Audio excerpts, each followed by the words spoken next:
یہ زندگی ایک دوڑ ہے، ایک دھوکہ ہے، ایک عارضی سایہ ہے جہاں انسان اپنی اصل کو بھلا بیٹھا ہے۔ صبح اٹھتے ہی ذہن دنیا کے شور غول میں کھو جاتا ہے، آنکھ کھلتی ہے تو موبائل فون ہاتھ میں ہوتا ہے، رزق کی فکر، دنیا کی تگ و دو، فیشن، شہرت اور مصروفیات میں گم انسان بھول چکا ہے کہ وہ آیا کیوں ہے، اس کی تخلیق کا مقصد کیا ہے، اس کے رب کا اس پر کیا حق ہے۔ اس سب کے بیچ ایک صدا مسلسل گونجتی ہے جو رب کی طرف سے بلاتی ہے، 5 وقت، ہر دن، ہر لمحہ، اور وہ صدا ہے اذان کی۔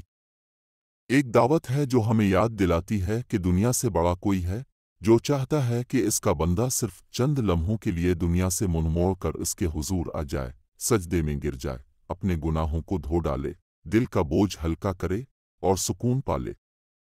لیکن آج کا انسان اس صدا کو سن کر بھی خاموش رہتا ہے، شاید اتنا مشغول ہو چکا ہے کہ اس کی روح بے حس ہو چکی ہے۔ نماز وہ عبادت ہے جو رب اور بندے کے درمیان براہ راست تعلق ہے، جہاں کوئی پردہ نہیں، کوئی رکاوٹ نہیں، صرف خشوع، خضوع، آنکھوں کے آنسو، دل کی تڑپ اور پیشانی کا جھک جانا۔ یہ وہ لمحہ ہے جہاں انسان اس دنیا سے کٹ کر آسمانوں سے جاڑ جاتا ہے۔ کیا ہم نے کبھی نماز کو اس کیفیت کے ساتھ ادا کیا؟ کیا ہم نے کبھی دل سے کہا کہ یا اللہ، میں حاضر ہوں؟ کیا ہماری نماز محض ایک رسم بن چکی ہے، جلدی جلدی رکوع و سجدے، بے دلی، خیالات کی بھٹکی ہوئی پگڈنڈیاں اور لبوں پر بے معنی سرگوشیاں؟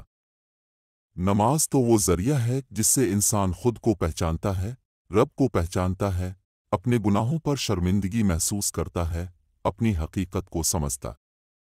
جب انسان سجدے میں جاتا ہے تو گویا وہ خود کو اللہ کے سامنے مکمل طور پر سپرد کر دیتا ہے۔ اس سجدے میں جتنی عظمت ہے، جتنی لذت ہے، وہ دنیا کی کسی چیز میں نہیں۔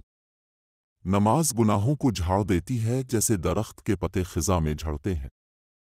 نبی کریم نے فرمایا، اگر تمہارے دروازے کے سامنے ایک نہر ہو جس میں تم دن میں 5 مرتبہ غسل کرو تو کیا تمہارے جسم پر کچھ میل باقی رہے گا؟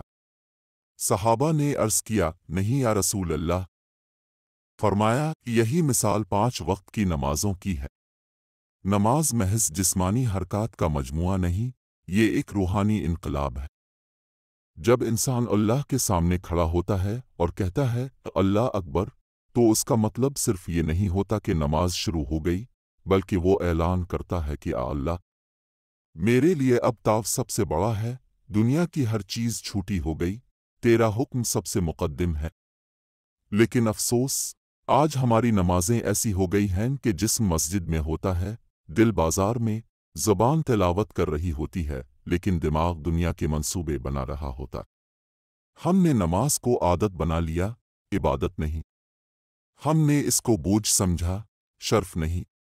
ہم نے اس سے جان چھڑائی، تعلق نہیں جوڑا۔ قرآن کہتا ہے، بے شک نماز بے حیائی اور برائی سے روکتی ہے۔ اگر ہماری نماز ہمیں برائی سے نہیں روک رہی، تو ہمیں اپنی نماز پر غور کرنا ہوگا۔ وہ نماز جو دل کو نہیں بدلتی، آنکھ کو اشکبار نہیں کرتی، زبان کو جھوٹ سے نہیں روکتی، وہ محض رسمی عبادت ہے، اور ایسی نماز کا ہمیں فائدہ کم اور حساب زیادہ ہوگا۔ نماز اللہ سے ملاقات ہے، اس کے دربار میں حاضری ہے۔ اور سوچو، دنیا میں کسی بادشاہ سے ملنے کے لیے کیا تیاری کرتے ہو؟ لباس صاف، خوشبو، ادب اور مکمل توجہ۔ تو پھر جب رب العالمین کے حضور جا رہے ہو، تو کیا اسے بھی اتنی اہمیت نہیں دینی چاہیے؟ کیا اس کے دربار میں بے دلی اور غفلت کے ساتھ آنا جائز ہے؟ نماز صرف فرض ادا کرنا نہیں، یہ دل کی دنیا کو بدلنے کا ذریعہ ہے۔ جب انسان فجر میں اٹھتا ہے، نیند کو قربان کر کے اللہ کے حضور جاتا ہے، تو اللہ بھی اس کے دن کو برکتوں سے بھر دیتا ہے۔